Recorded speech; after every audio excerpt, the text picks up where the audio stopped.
A atração a seguir é recomendada para todas as idades.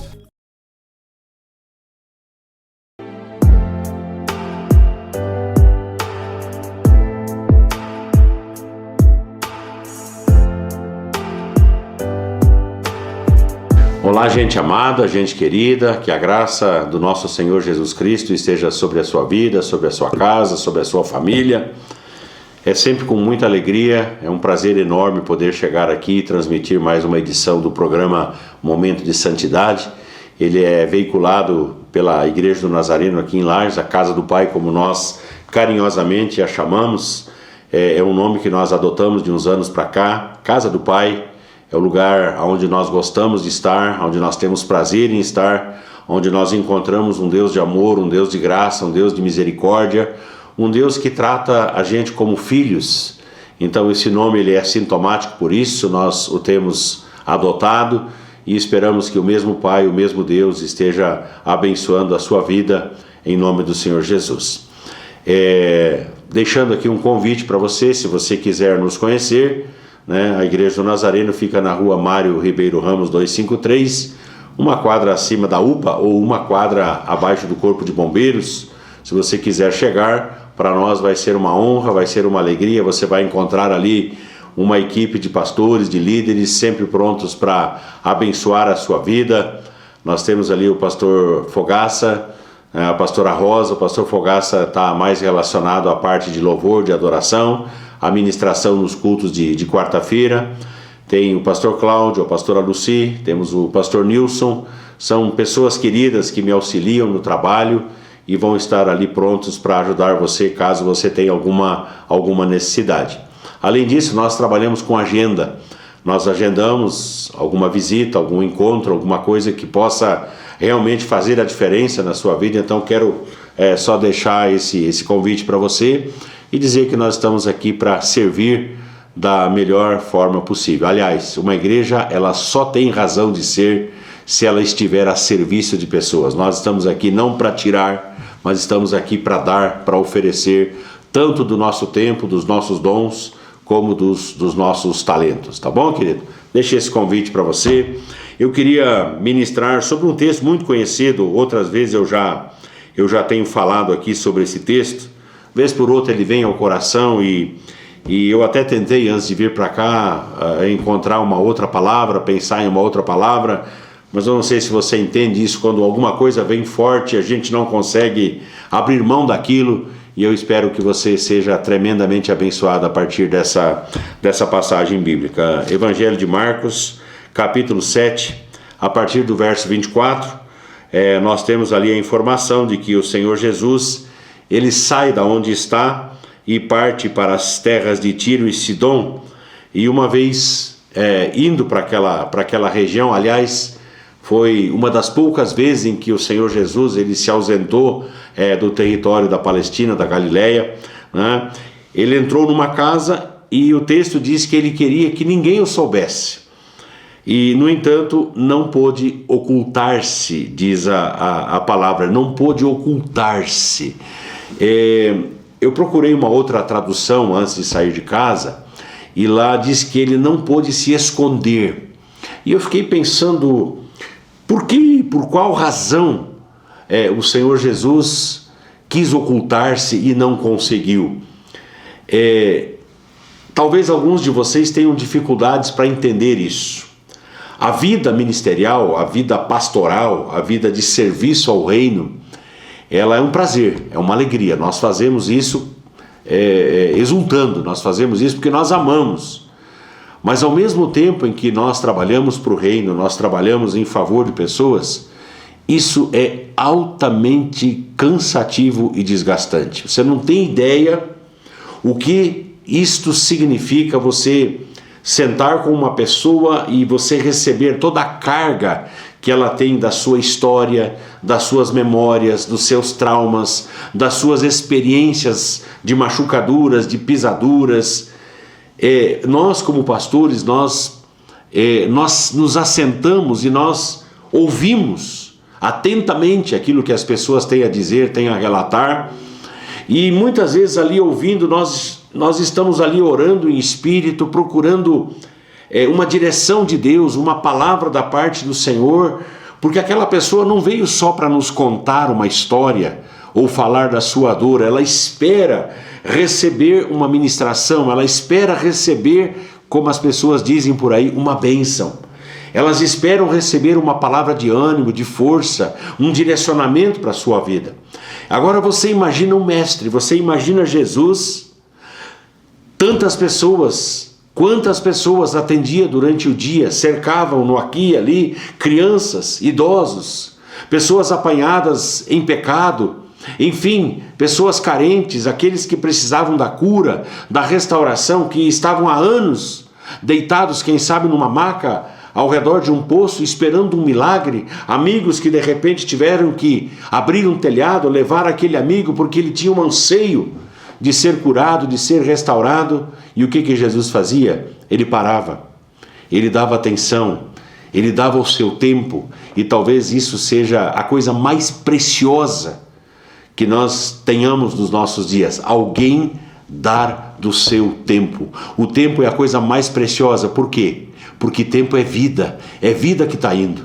Então nós estamos investindo a nossa vida na vida de outra pessoa, e Jesus fazia isso. Então eu imagino aqui Jesus, ele dizendo ou pensando, eu vou para um lugar isolado, vou sair um pouquinho aqui do território, onde todo mundo me conhece, onde todo mundo sabe quem eu sou, né? Eu lembro uma vez que eu fui para um determinado lugar, eu pensei, bom, aqui ninguém sabe quem eu sou. E lá no meio daquela multidão, daquela gente toda, alguém começou a gritar, pastor, pastor. E eu falei, pá, até aqui tem gente procurando pastor. Pastor Marcos. Eu falei, agora para chamar pastor Marcos, afunilou demais. Aí quando eu fui ver, era uma pessoa que eu conhecia e estava precisando de ajuda, de auxílio, e lá nos abraçamos, conversamos. Então às vezes a gente quer sair para um lugar um pouquinho mais tranquilo, mas não dá. Por quê? Porque lá também tem pessoas que têm um anseio. E Jesus queria que ninguém o soubesse para onde ele tinha ido.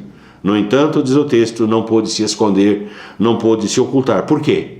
O texto no verso 25, eu estou falando aqui para quem quiser acompanhar, Evangelho de Marcos, capítulo 7.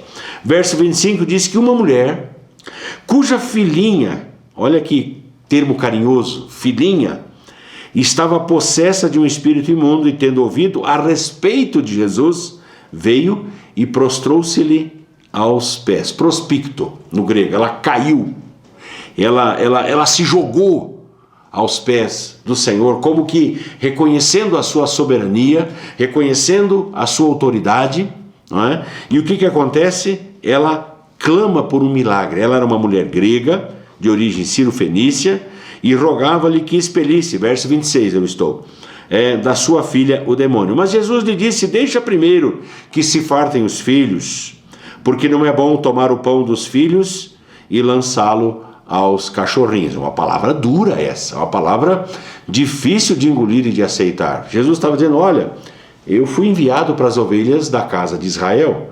Eu não posso pegar aquilo que é das ovelhas da casa de Israel e dar para uma pessoa que é fora do povo, uma pessoa pagã. A ideia dos cachorrinhos aqui é essa. Eu não posso pegar de filho para dar para um pagão.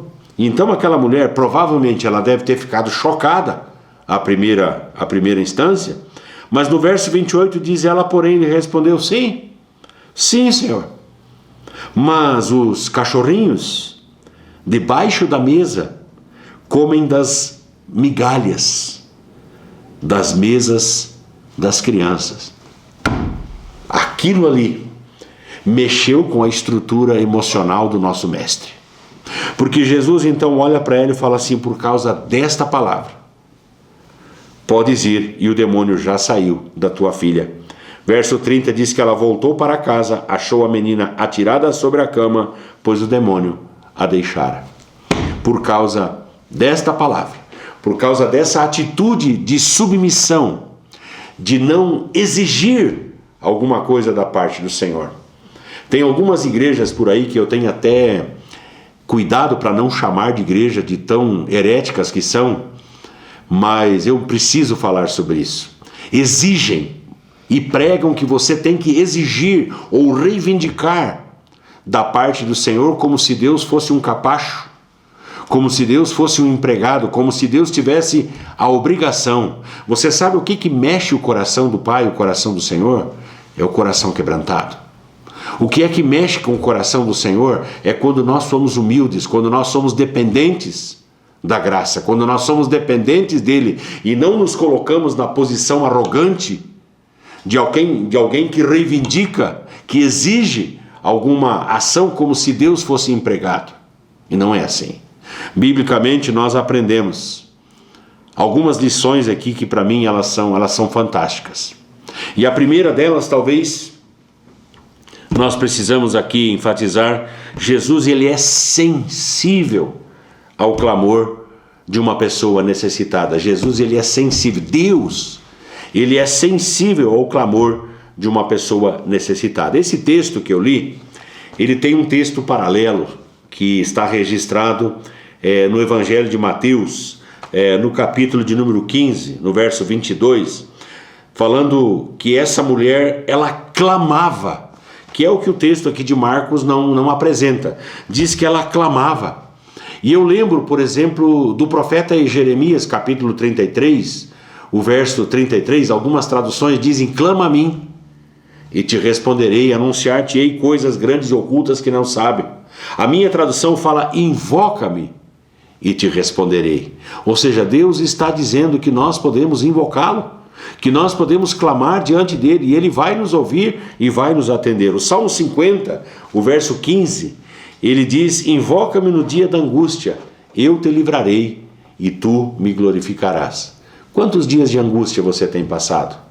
Quantos dias de incertezas você não tem enfrentado? Sim, nós temos esses dias maus, esses dias ruins, esses dias de desânimo, de dor, de fracasso, de derrota, de problemas, de angústia. Invoca-me no dia da angústia.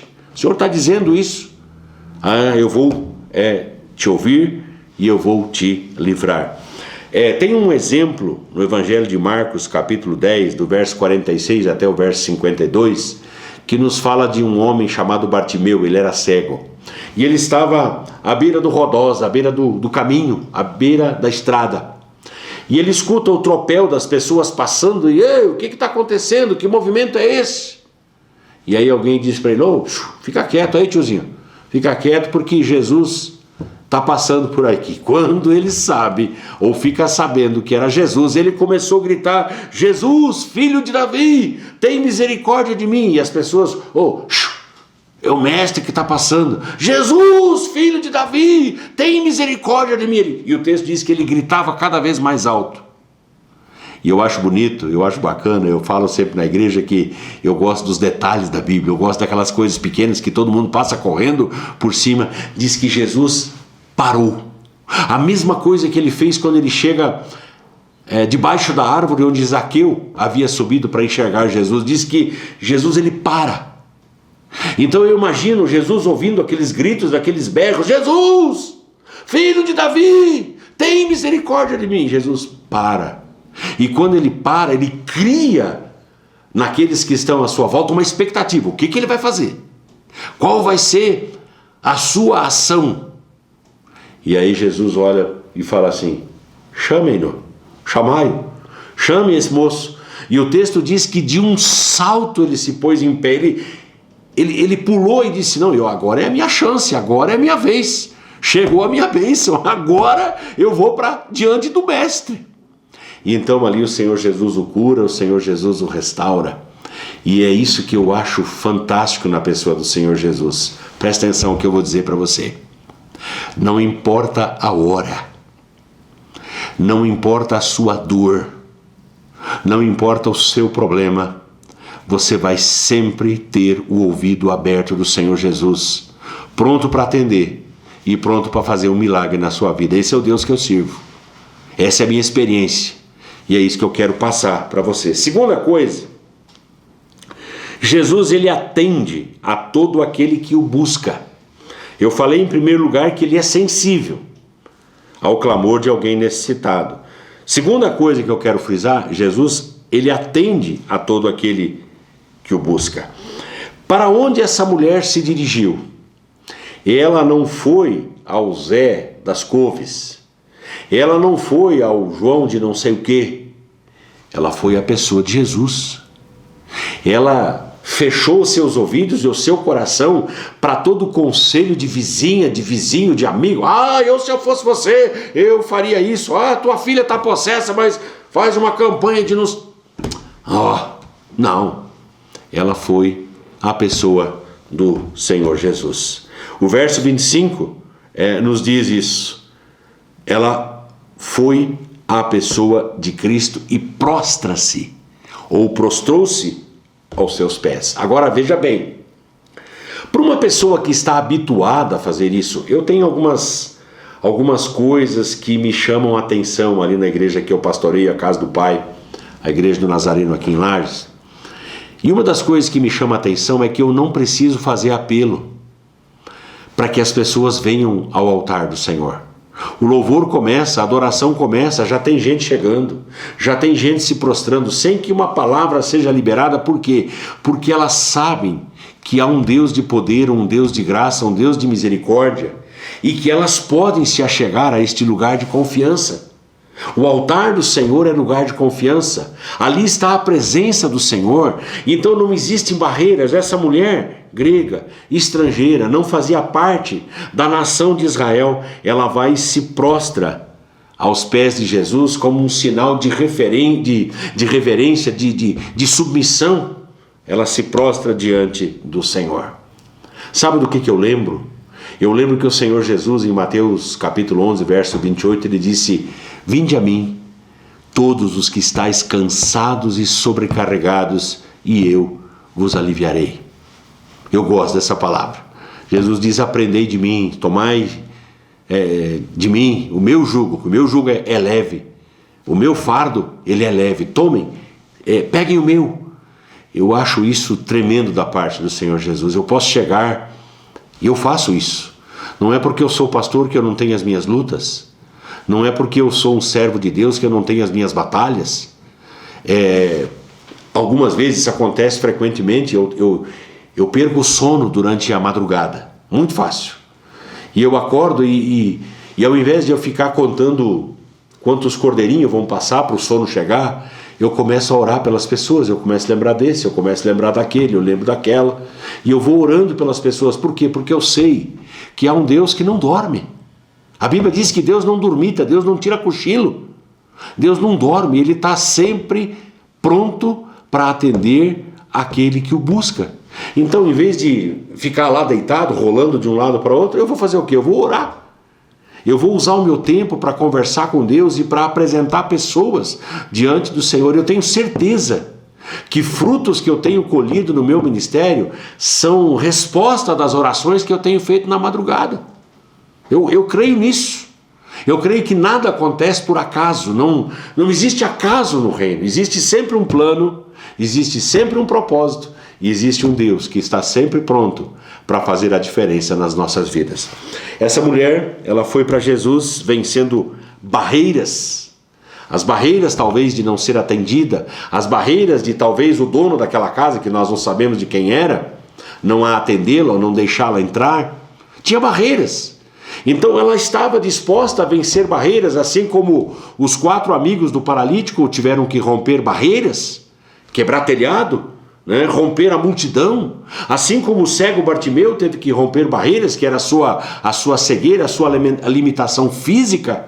Ele teve que vencer essa limitação para poder chegar diante do Senhor. Zaqueu teve que subir numa árvore para poder enxergar Jesus passar naquele lugar. Então pessoas venceram as suas limitações para alcançar aquilo que estavam buscando. E a pergunta que fica é justamente essa: quais são as barreiras que você precisa romper? Quais são os preconceitos que você precisa vencer para que a bênção chegue na sua vida? Pense nisso um pouquinho. Reflita quanto você está disposto a passar ou a sofrer ou a renunciar, que talvez seja uma das coisas mais difíceis que nós temos para fazer. Quanto você está disposto a renunciar para alcançar aquilo que você tem buscado, aquilo que você está precisando? Então, gente, caminhando para o fim, o que acontece? Jesus, ele se torna sensível à adoração daquela mulher, a adoração genuína, porque a prostração é meter a cara no chão, é meter o rosto no chão. Ela vai para o chão, ela se prostra, e com isso ela estava declarando: olha, eu não sou digna, mas o Senhor é digno. Eu não mereço, mas o Senhor pode fazer o impossível. Então, quando ela se coloca naquela posição de adoradora, naquela posição de dependência, a graça do Senhor chega. E a graça do Senhor liberta a sua filha. E quando ela chega em casa, eu imagino que quando a gente chega em casa, a gente sempre quer encontrar o melhor da nossa casa. A gente quer encontrar o melhor da nossa família. A gente quer encontrar os nossos bens alegres, tranquilos, felizes, supridos. E ela chega e entra dentro de casa e lá estava o seu milagre. Eu vou repetir, ela chega, entra em casa e encontra o seu milagre. É isso que eu quero profetizar sobre a sua vida. Há milagre na sua casa. Há milagre na sua vida. Há milagre na sua família. Creia nisso e receba isso em nome do Senhor Jesus. Vamos orar. Meu Pai querido, meu Pai amado, eu quero te louvar, te adorar, porque o Senhor sempre atende ao clamor do justo. Eu quero te adorar e te glorificar, porque o Senhor jamais rejeita uma pessoa necessitada. Obrigado, Deus, que nós podemos chegar com confiança, com as nossas dores, com as nossas lutas, os nossos problemas, as nossas dificuldades, e podemos abrir o nosso coração e encontrar um Deus de amor, de graça, e que vai certamente mudar a nossa história, como o Senhor mudou a sorte, a história dessa mulher Ciro-fenícia. O Senhor pode mudar a minha e pode mudar a sorte dessa pessoa que assiste a essa programação. Eu profetizo bênção em nome do Senhor Jesus, para a glória de Deus Pai. Amém e amém. Meu amado, meu querido, que Deus te abençoe. Fique na graça do Senhor Jesus.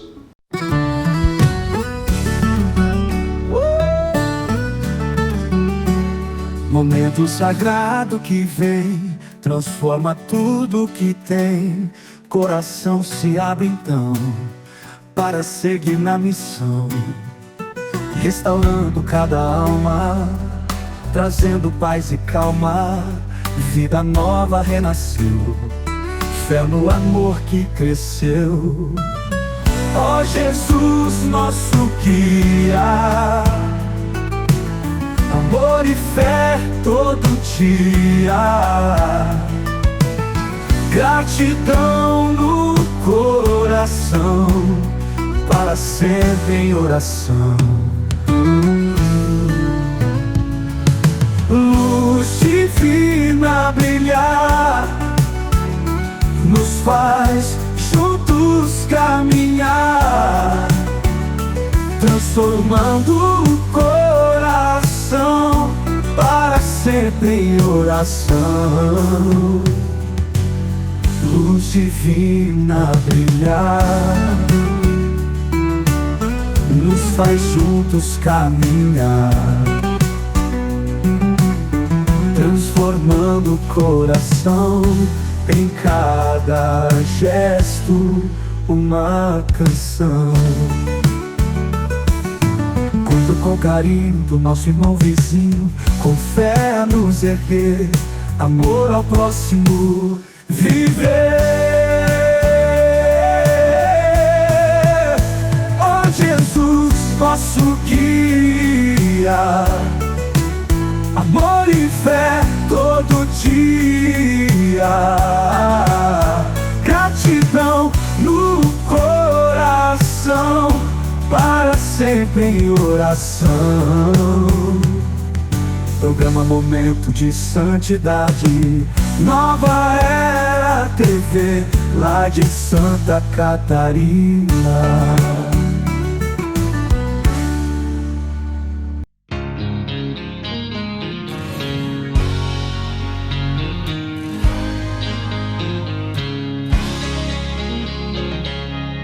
Eu sirvo um Deus que faz milagres todo dia. Ele é o Deus que faz sinais e maravilhas. Só Ele é Deus sobre a terra e o céu. Ele é grande, Ele é bom,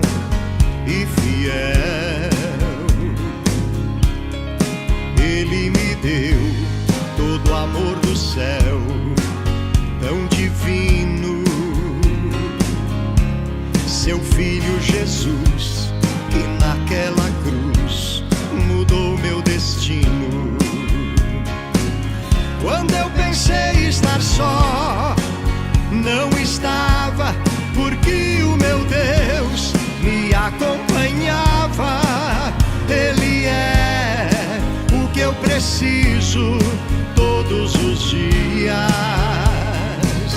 Ele é a verdade, estou seguro, pois Ele não muda, não tem variação. Esse é o Deus que eu tenho comigo no meu coração.